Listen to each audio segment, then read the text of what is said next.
guys, follow me on Instagram to never ever miss any of my crazy updates. Hi guys and welcome to another vlog. I am driving this, the Hyundai Grand i10, the second generation model. You can see the petrol one is going there. I will review that later. This is the second generation of the Grand i10 or the third generation of the i10 in India. You can call it as many generations you want. Meanwhile, the good thing is that this car gets a refreshed look. But before that, let me open the engine bay. This is the diesel. We'll review the petrol later on. As you can see, it says U2 1.2. Motor is shaking a lot. There's insulation right there. That's not there in the petrol model.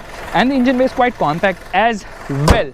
So, you obviously get typical Hyundai design elements. The grille is getting bigger day by day. Hyundai logo. The horn placement here, so it's kind of loud. This is the DRL. And that is the projector setup of the headlight. Fog light also sort of gets a projector setup. Lots of cuts and creases on the bumper as well. The light has that fluidic treatment, might remind you of the older Elantra. It's like really pulled back all the way. The design looks nice. It's known as the Grand i10 NIOS. NIOS means more in Irish. That's why, because Hyundai claims it has more of everything, right from more refinement, more space, more features and blah blah blah. But as you can see, the design is still obviously under 4 meters. It's actually not under 4 meters. It's way more less. What am I saying? It's way lesser than 4 meters, because obviously this version of the i10 will also spawn a sedan, which will not be called Accent, by the way, because the Accent is now a name which is a household name with the cab market. Okay, it says G i10 here, and you know, this actually gives it the floating roof treatment. There are roof rails which are of no use. Do not apply load. It says caution, do not apply load. It gets a shark fin antenna. Reminds me of BMW. Design is nice. Okay, car looks really sharp. It gets chrome door handles, and these diamond cut wheels are also really nice. The tire size happens to be a 175/60/15. Meanwhile, the lower trims, which happens to be the sports trim, also get alloy wheels, but they don't get the diamond cut finish. They get the black treatment somehow. That also looks decent, but you know, Hyundai will not offer you the top of the line trim in an automatic, so you get one trim less, which they've always been doing. I don't know why.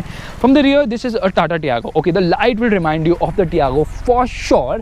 It says Asta here, NIOS here, Grand i10 there. There's the reverse parking camera, Hyundai logo, and rear parking sensors as well. Gets a sort of an integrated roof spoiler, but that's not really a spoiler. I would say just the design aspect of the vehicle. And in terms of design, I would say it's more of an evolution than a revolution. It's not like the stark difference which we saw from the last generation i20 to the latest generation of the i20, because it's a way more of an evolution, I would say. Anyways, let's get into the boot. So you can press a button here. It has got electromagnetic tailgate opener. Oh, how did I miss that chrome? This actually adds to the premium appeal by 27%. Okay, that's a joke. Boot area is also decent sized, and there is nothing to intrude inside the boot. Spare wheel is obviously not an alloy, but it is also a smaller size wheel. It says 165/70/14. So yes, it will not fit in a 15-incher right there. And as you can see, Hyundai has done a great job in terms of quality, like always the case with Hyundai cars. You obviously get a rear wiper here as well. And the doors actually feel solid. There is good amount of space in the door pockets as well. Now, as you can see, the interior is prone to getting dirty because of the light color. Now, this is the dual tone color treatment, which by the way happens to be sort of a gray and sort of gives it the airy feeling as well. At the rear, what Hyundai has actually done has increased space in all areas, from shoulder room, leg room, knee room, everything, to make it more than the Swift, and definitely it has more space than the Swift at the rear. Under thigh support isn't that great, but there's good amount of knee room, there's good amount of leg room as well, there's good amount of headroom too. There's a door handle on both the sides, or rather handle on both the sides. There's a light placement in the center. There's no light at the front. There are two headrests here, no center headrest, and there's no center armrest, which by the way the Quid also gets. Parcel shelf has a lot of space here, and you know what, you can slot the seatbelt like this so it doesn't move around. So that is also a nifty addition right there. Isofix child seat mounts at the rear, obviously, but I can't see the Isofix numbers here. But still, you know, this seat actually you can fold it down in one piece only. There's no split function here, but it gets rear AC vents.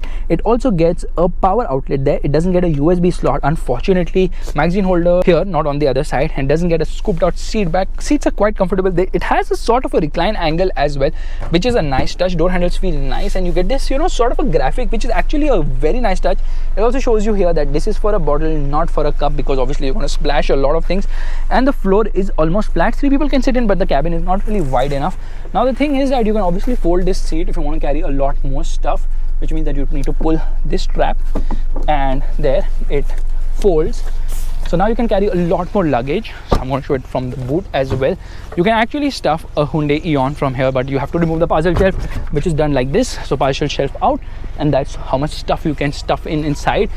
But you know, somehow This thing comes across as sore, this red colored thing. Maybe they should have done it, you know, color of the interior as well. Anyways, let's get that seat back up. Now, one little gripe I have in Hyundai is that, you know, they do a little bit of cost cutting. So there's no request sensor on this side. Well, they don't even offer it in the Creta. So for me, actually wanting it in the Grand i10, well, that's a lot of expectations. There's a request sensor here, gets push button start. This is actually the control for the headlight leveler.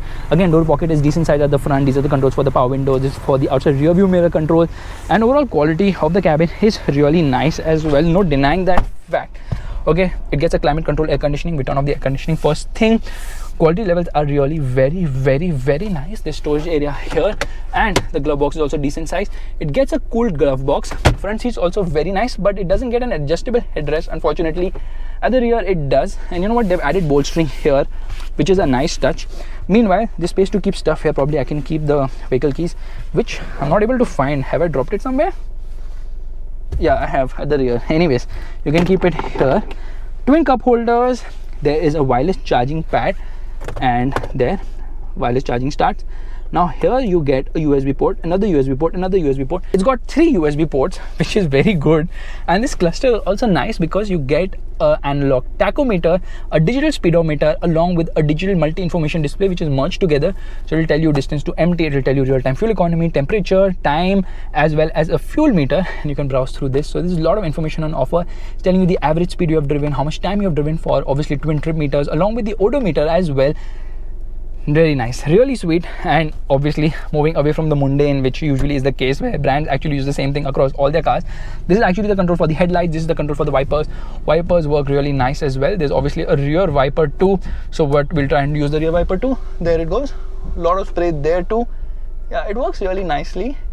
So yes, Hyundai has actually loaded the car with the usual bits which you expect. This is the hazard light button. These are the controls for the audio system along with the voice commands.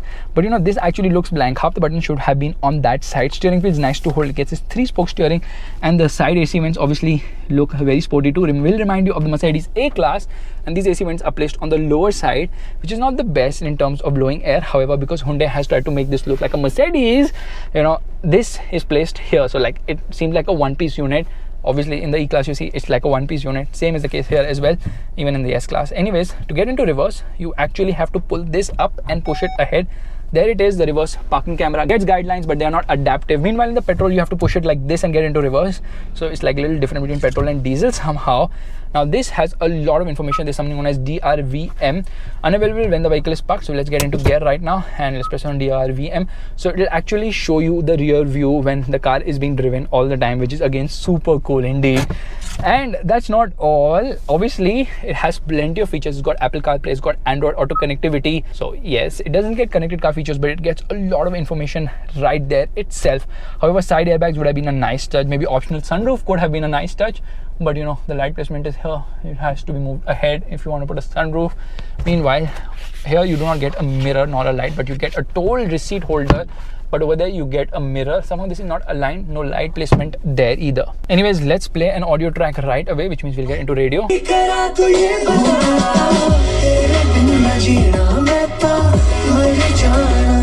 Audio quality is good enough, and this is an Alchemy sound system. Good audio quality, no denying the fact, and you can choose from 4 settings here as well. Anyways, let's get driving right away. Alright, we're all set to go. Air conditioning off, now traction control, and here we go. Wheels spin all the way. Anyways, this is the diesel motor. It is a 1.2 liter U2 diesel mill, which produces 75 horsepower and 190 Newton meters of torque. Driving it around the twisties is not the brightest idea because this is not really an enthusiast car.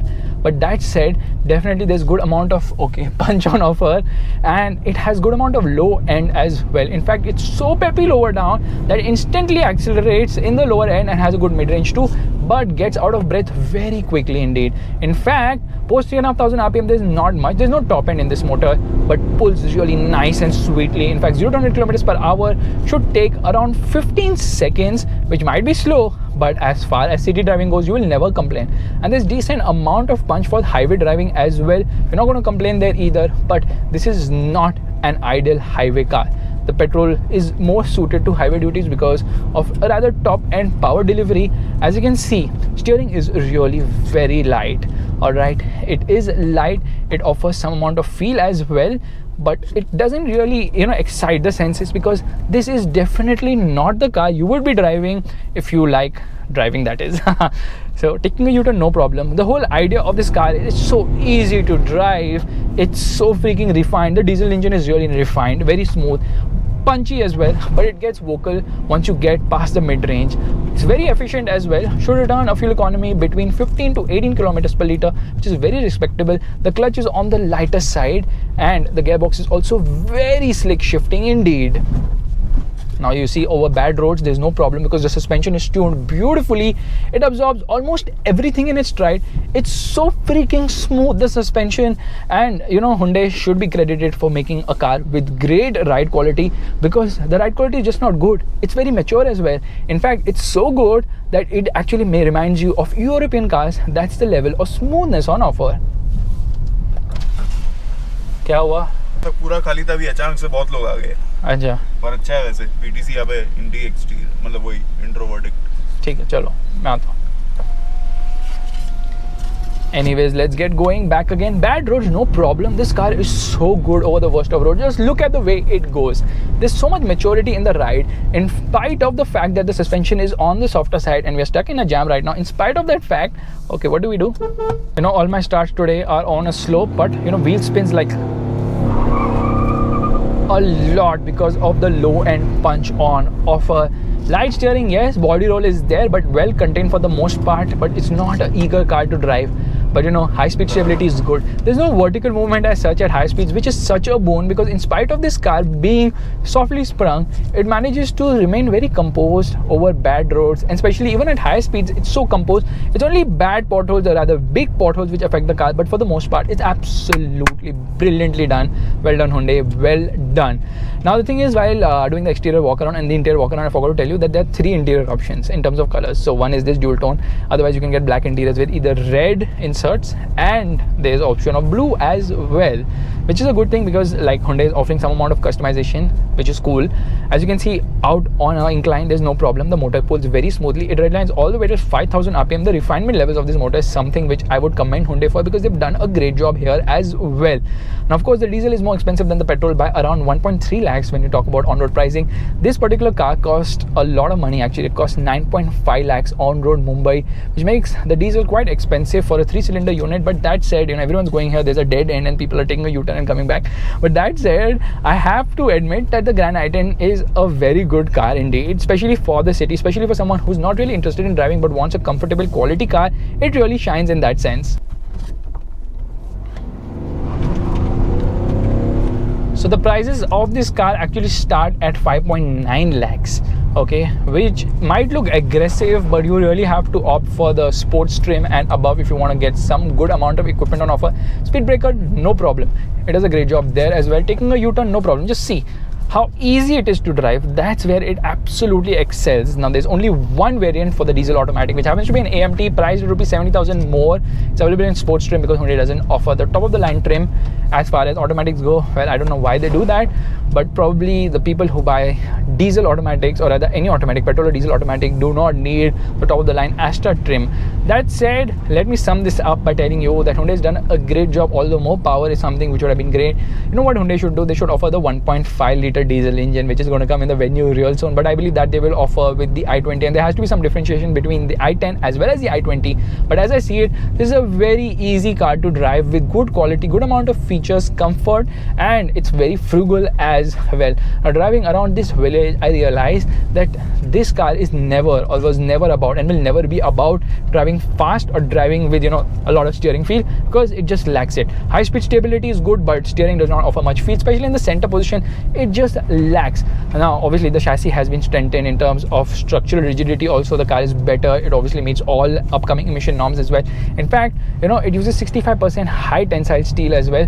The good thing I like about the car, speed breakers are no problem. Just go over them at speed and the suspension will manage it, which is again a great thing.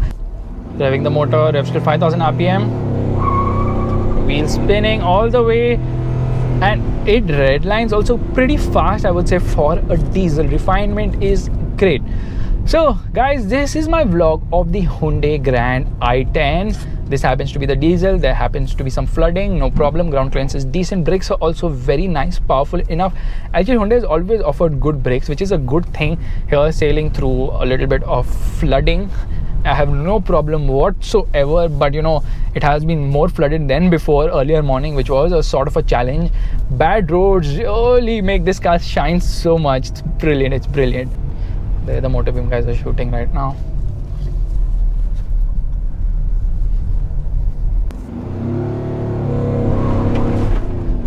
Do you know one thing? Hyundai has not really made many mechanical changes because they understand the market. They know people go on features, aesthetics, and obviously quality as well.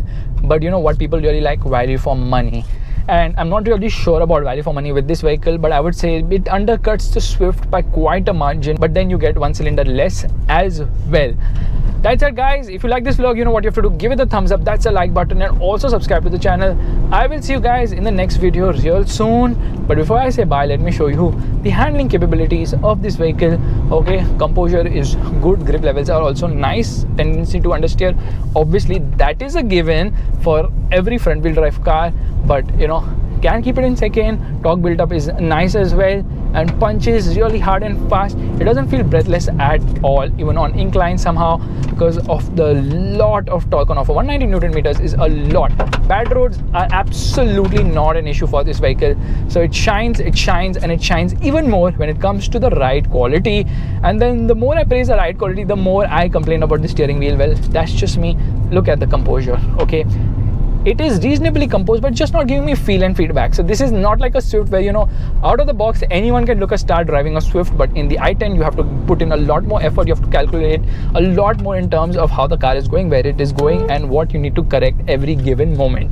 Anyways guys, this vlog is extending and will keep extending because I can keep going on and on and on and on driving this new baby all around these curvy roads, while appreciating the fact that bad roads do not affect it, but the steering could have communicated more. Bye bye.